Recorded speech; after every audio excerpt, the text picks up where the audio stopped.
Okay, so this chapter starts from here.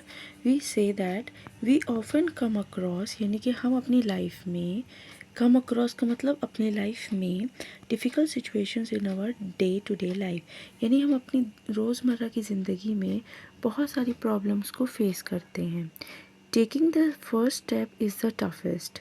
जब हम पहला स्टेप लेते हैं अपनी सिचुएशन, डिफ़िकल्ट सिचुएशन को, जो भी परेशानी आती है हमारी लाइफ में, उसको सॉल्व करने के लिए वो पहला स्टेप बहुत टफ होता है. But once we take that step the rest is accomplished. Accomplish का मतलब बाकी सब आसान हो जाता है, मतलब हम अपनी मंजिल के करीब हो जाते हैं और हम अपनी उस प्रॉब्लम को सॉल्व करने के बिल्कुल करीब हो जाते हैं. Have you experience something similar? क्या आपने ऐसा ही कुछ अपनी लाइफ में एक्सपीरियंस किया है? तो प्लीज़ डिस्कस करें. Okay, now the story start from here. The young seagull was alone on his ledge. Okay, यहाँ पर कह रहे हैं कि एक यंग seagull है. This is a story of a seagull. ठीक है, एक बहुत ही जवान सी, मतलब छोटी सी seagull है. वो अलोन है on his ledge. You know what is ledge? So ledge over here एक नैरो पीस ऑफ रॉक होती है, यानी कि एक छोटा सा पत्थर होता है जो एक बड़े से पत्थर से जुड़ा हुआ होता है, उसे बोलते हैं लेज.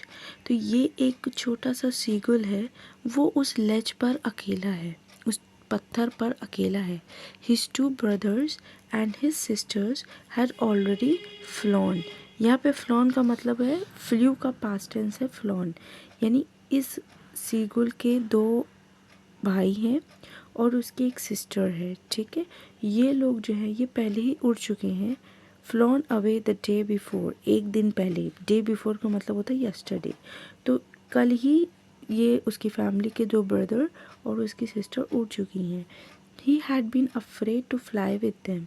उसे उड़ने से डर लगता है. Somehow when he had taken a little run forward to the brink of the, brink का मतलब होता है किनारा.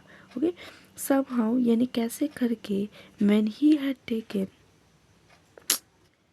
so what is it is written over here, somehow when he had taken a little run forward to the brink of the ledge, यानी कि जब वो उस लेज के किनारे पर कैसे भी हिम्मत करके पहुंचता है, and attempt to flap his wings, और अपनी विंग्स को ऐसे खोल के फड़फड़ाता है. फ्लैप का मतलब फड़फड़ाना, ऊपर नीचे करना.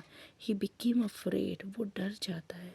ठीक है, the great expanse of sea stretch down beneath, यानी उस लेज के नीचे एक बहुत बड़ा सा सी है, समुद्र है. ठीक है, and it was such a long way down, miles down, और वो जो लेज है वो उस सी से बहुत ऊंचा है. तो एक तो उसे उस नदी की चौड़ाई से बहुत डर लग रहा था कि ये तो कितनी बड़ी नदी है, और दूसरा उसे उस डिस्टेंस से बहुत डर लग रहा था. ठीक है, he left certain that he felt, उसको ऐसा फील हुआ, certain that his wings would never support him. उसे लगा कि उसकी विंग्स जो है वो उसका सपोर्ट नहीं कर रही हैं. He can't fly, so he bent his head and run away back to the little whole.